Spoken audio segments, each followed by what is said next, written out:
Bismillahirrahmanirrahim. Assalamualaikum warahmatullahi wabarakatuh. Selamat pagi buat semua siswa kelas 10 SMK Hikmah Banjar yang alhamdulillah pada kesempatan kali ini kita masih diberi kesempatan untuk menghirup napas segar. Kita selalu diberikan kesehatan dan nikmat umur panjang sehingga kita bisa mengikuti materi pembelajaran daring ini. Nah, mudah-mudahan kita semuanya selalu diberikan kesehatan dan selalu diberikan nikmat umur panjang. Amin ya Allah ya rabbal alamin. Baik, materi dalam seni budaya yang akan kita bahas kali ini yaitu berkarya seni rupa 2 dimensi. Nah, siswa bisa melihat di sini ya. Ini adalah materi yang akan kita bahas yaitu berkarya seni rupa 2 dimensi. Oke, lanjut lagi. Yang A, seni rupa 2 dimensi. Nah, istilah seni rupa seringkali kalian jumpai baik dalam bentuk tulisan maupun diperbincangkan secara lisan. Tahukah kalian apa sebenarnya seni rupa itu? Nah, cobalah diskusikan dengan teman-teman kalian ya melalui grup WhatsApp. Bisa diskusikan pengertian dari kata seni rupa. Dan next, perhatikan kembali benda-benda di sekitar kalian. Tunjukkan benda apa saja yang termasuk ke dalam karya seni rupa. Oke ya. Next, lanjut lagi. Berbagai karya seni rupa di sekeliling kita memiliki banyak macam ragamnya. Walaupun demikian, karya seni rupa dapat digolongkan berdasarkan jenisnya dengan mengkategorikan kesamaan karakteristik karya yang satu dengan yang lainnya. Nah, dapatkah kalian membedakan karakteristik dasar karya seni rupa yang satu dengan yang lainnya? Misalkan pada binatang nih ya, penggolongan dapat didasarkan pada jenis kelamin. Binatang kan ada yang yang betina dan ada juga yang jantan ya. Kemudian ada jantan, ada betina. Kemudian pada tumbuhan dapat didasarkan pada dikategorikan berdasarkan fungsinya ya. Misalkan ada tumbuhan yang ditanam sebagai hiasan untuk memperindah taman dan juga ada tumbuhan yang ditanam untuk dikonsumsi seperti itu. Misalkan kita menanam cabai, kemudian menanam timun ataupun bonteng ya, itu untuk dikonsumsi, dan juga ada yang tanaman yang kita pelihara untuk sebagai hiasan seperti itu. Nah, demikian juga dalam hal karya seni rupa ini. Secara sederhana kalian dapat membedakan berdasarkan bentuk atau yang disebut dengan dimensi maupun fungsinya. Jadi kalian bisa melihat seni rupa itu berdasarkan bentuk yang disebut dengan dimensi ya, ataupun melihat dari fungsinya seperti itu. Baik, lanjut lagi. Berdasarkan dimensinya, karya seni rupa ini dibagi menjadi 2, yaitu karya seni rupa 2 dimensi yang mempunyai 2 ukuran dan karya seni rupa 3 dimensi yang mempunyai ya jelas 3 ukuran atau memiliki ruang. Nah, tahukah kalian ukuran yang dimaksud dalam karya seni rupa 2 ataupun 3 dimensi? Nah, berdasarkan fungsinya, karya seni rupa ada yang dibuat dengan pertimbangan utama untuk memenuhi fungsi praktis. Karya seni rupa semacam ini dikategorikan dalam jenis karya seni rupa terapan. Ya, pembuatan karya seni rupa terapan ini umumnya melalui proses seni terapan, perancangan desain, mempertimbangkan aspek-aspek kerupaan dalam karya seni terapan, berfungsi untuk memperindah bentuk dan tampilan sebuah benda apa saja yang ada di sekitar kalian yang dikategorikan sebagai tujuan untuk dinikmati keindahannya. Seperti itu ya. Next. Jadi paham ya, kalau seni rupa 2 dimensi itu yang hanya memiliki 2 ukuran ya. Kemudian kalau seni rupa 3 dimensi itu memiliki 3 ukuran. Nah, lanjut lagi. Yang pertama langsung saja kita akan bahas B, unsur dan objek karya seni rupa. Nah, seorang perupa ataupun seniman ataupun desainer, kriawan ataupun pengrajin mengolah unsur-unsur seni rupa fisik dan non-fisik sesuai dengan keterampilan dan kepekaan yang dimilikinya dalam mewujudkan sebuah karya seni rupa. Dalam sebuah karya seni rupa, unsur fisik dapat secara langsung dilihat atau diraba ya, sedangkan unsur non-fisik adalah prinsip atau kaidah-kaidah umum yang digunakan untuk menempatkan unsur-unsur fisik dalam sebuah karya seni. Nah, unsur-unsur fisik dalam sebuah karya seni rupa pada dasarnya meliputi semua unsur visual yang terdapat pada sebuah benda. Dengan demikian, pengamatan terhadap unsur visual pada karya seni rupa ini tidak berbeda dengan pengamatan terhadap benda-benda yang ada di sekeliling kita semuanya. Seperti itu. Nah, sekarang kita akan cermati paparan singkat tentang unsur-unsur seni rupa berikut ini. Yang pertama, garis atau line ya. Nah, jadi unsur seni rupa ini yang pertama itu garis.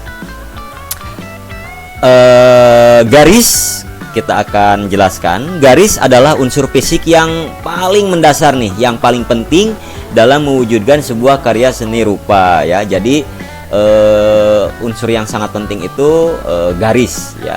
Dan banyak sekali macam-macam garis. Nanti kita akan kasih contohnya ya, kasih lihat contohnya.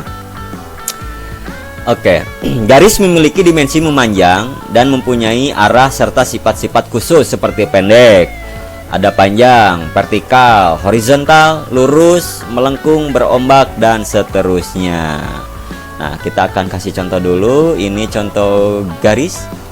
Nah, ada yang garis mendatar, ada garis tegak, ada garis miring, ada garis lengkung, ada garis bersilangan, garis sejajar, garis zigzag, garis spiral, dan garis gelombang. Nah, garis dapat juga kalian digunakan untuk mengkomunikasikan gagasan dan mengekspresikan diri. Garis tebal tegak lurus misalnya dapat memberi kesan kuat dan tegas, sedangkan garis tipis melengkung memberi kesan lemah dan ringkih. Karakter garis yang dihasilkan oleh alat yang berbeda akan menghasilkan karakter yang berbeda pula. Nah, coba bandingkan karakter garis yang dihasilkan oleh jejak spidol pada kertas dan jejak arang pada kertas. Kalian tahu arang? Jadi arang itu semacam kayu yang dibakar kemudian tersisa arangnya ya, yang suka pakai nyate. Nah, coba kalian hasilkan pada kertas yang membuat garis dengan spidol dan membuat garis dengan menggunakan arang. Nah, bandingkan pula jejak garis yang dibuat dengan ballpoint dan pensil. Buatlah berbagai bentuk garis, kemudian cobalah untuk merasakan kesan dan garis-garis yang kalian bikin tersebut. Jadi tentunya sangat sangat berbeda ya. Dari segi ketebalannya, dari segi ukurannya itu berbeda antara kalian membuat garis dengan pensil ataupun membuat garis dengan spidol. Nah, seperti itu. Lanjut lagi, paham ini tentang garis ya. Jadi sangat penting sekali nih garis ini ya. Sangat penting sekali langkah awal kalian membuat sebuah gambar seperti itu ya, garis. Yang selanjutnya kita akan membahas tentang raut atau bisa disebut dengan bidang dan bentuk.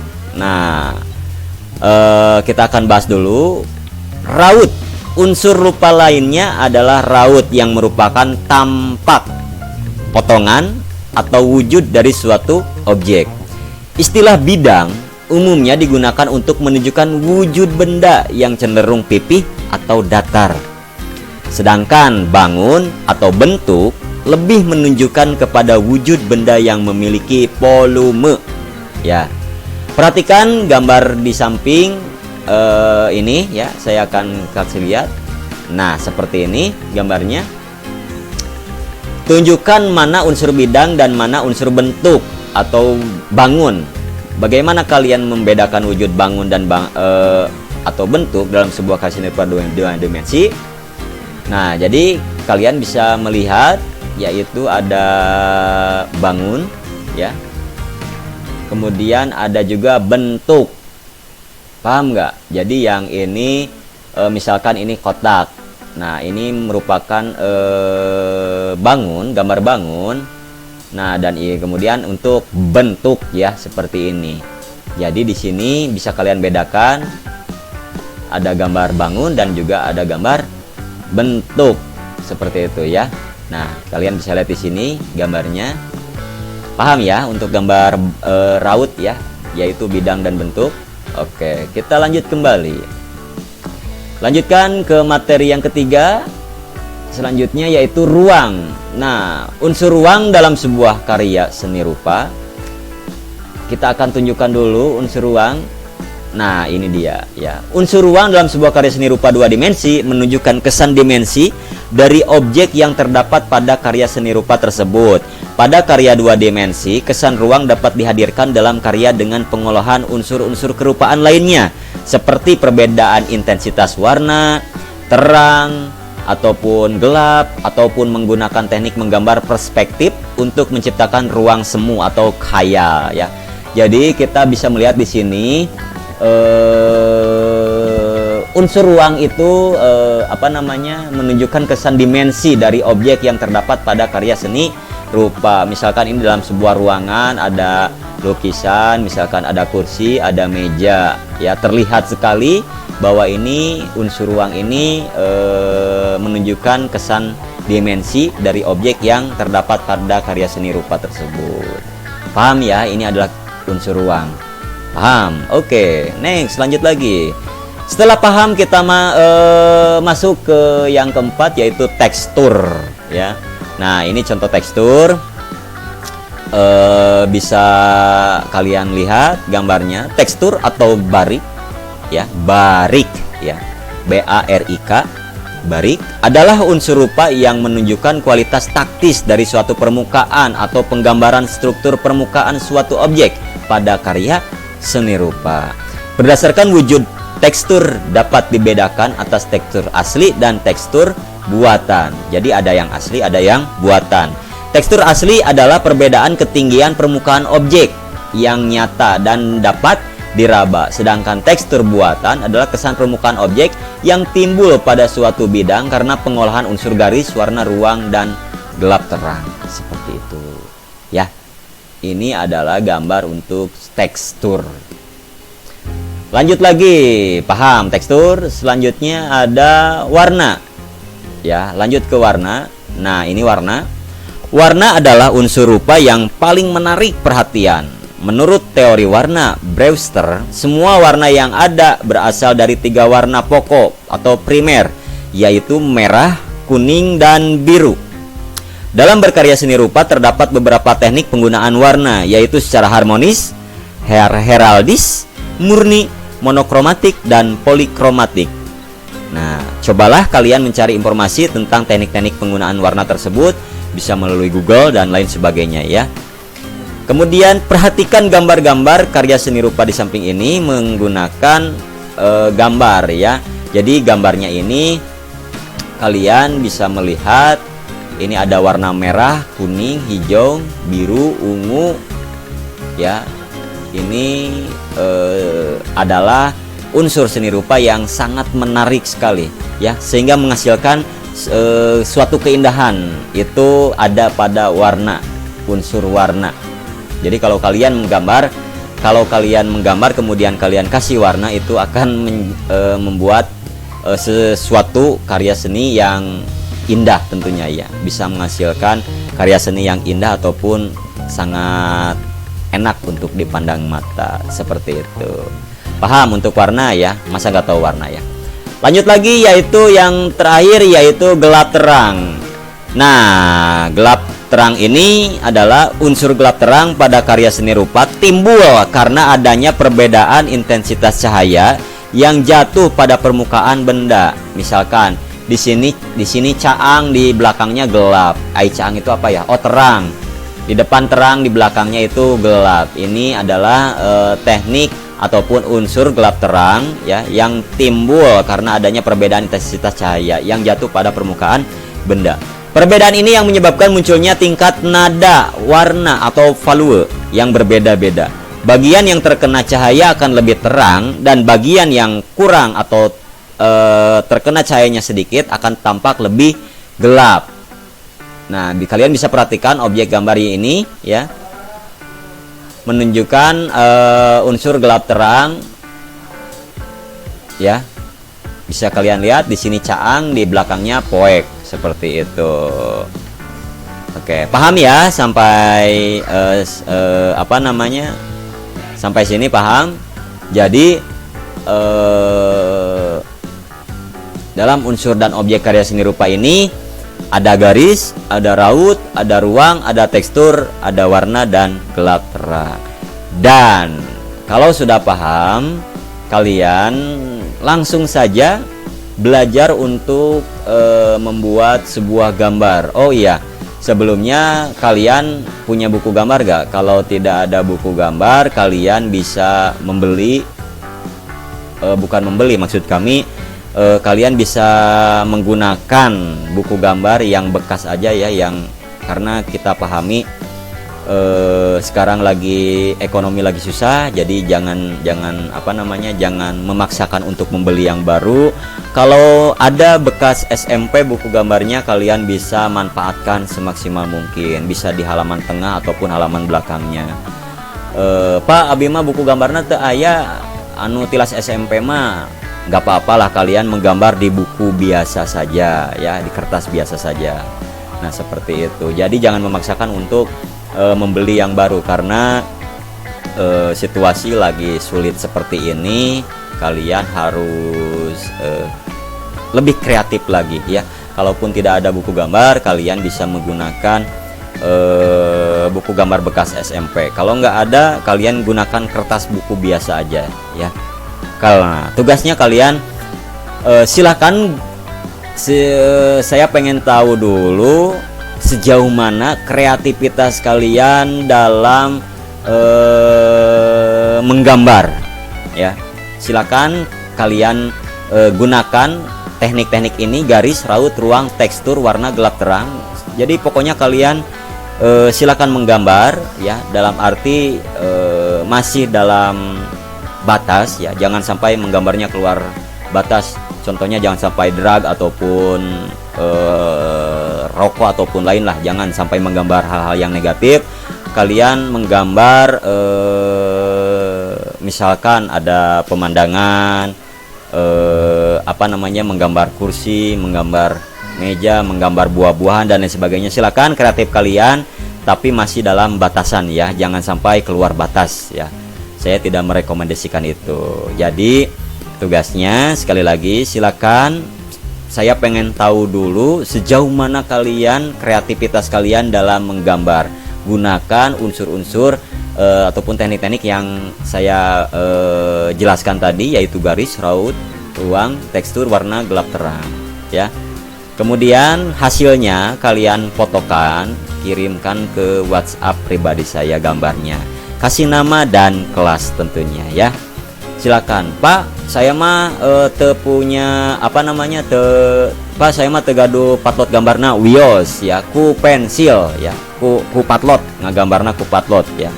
Silakan, mau dikasih warna Pak, abi mah gaduh alatna mangga. Pak, abi mah tegadu ieu gadugenan pulpen 2 BG anu geus potong wios teu naonnya, angge maksimalkeun ya. Semakin kapepet, semakin kalian kreatif ya.